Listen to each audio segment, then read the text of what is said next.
Hello everyone. This video is going to be a little different because today I'll be giving you a step-by-step guide on how to record samples for the purposes of making a chromatic. This video will not cover the chromatic making process in full, just the recording part. Without further ado, let's delve into it. The first thing you'll want to do is choose a good recording software. This could be a program for a PC, a website, or a mobile app. You can use almost anything for this part as long as you can export audio. For PC, I recommend using Audacity. It's free to download and use no matter what kind of computer you're on. For websites, I recommend BandLab. Scratch is also an option, but it will often corrupt the audio and cause gaps. For mobile devices, you probably already have a built-in recording app. If you don't, it's really easy to find one on whatever app store you have. Once you have your software of choice ready, you will need to do a bit of prep work to get clean audio. First, make sure the area is quiet. Eliminate any background noise like TVs, people, fans, etc. Then, make sure the room doesn't have too much reverb or echo. Finally, make sure that you can locate the microphone on your device. Once you've done all that, you're ready to record. Notice, since it's impossible to eliminate all noise, your recording will have a bit of fuzz. This is normal, and all you have to do is leave a good chunk of silence at the start and end of your recording. This will allow you, or whoever is making the chromatic, to obtain a noise profile and use a denoiser to clean up the audio the rest of the way. Now, let's start recording these samples. To begin, there are two sets of basic sounds you will need to get used to before moving on to more complex sounds.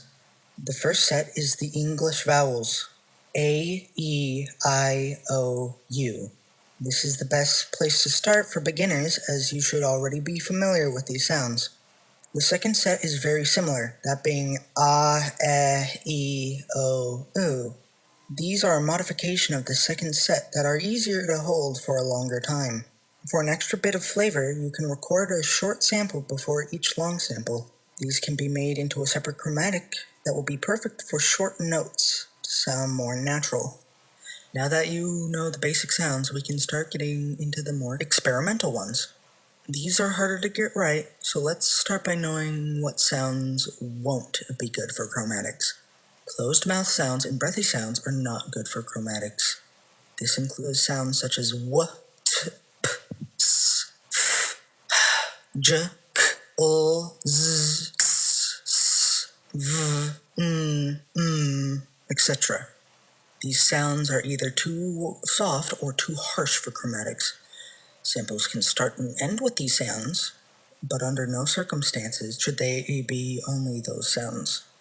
Now that we know what not to do, we can begin. Here are some other sounds you could try. Or, ol, ow. With that out of the way, here's a demonstration.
That marks the end of this video. If you have any questions, feel free to leave a comment below. or message me on Discord at ambledawdler09. Thank you for watching, and goodbye.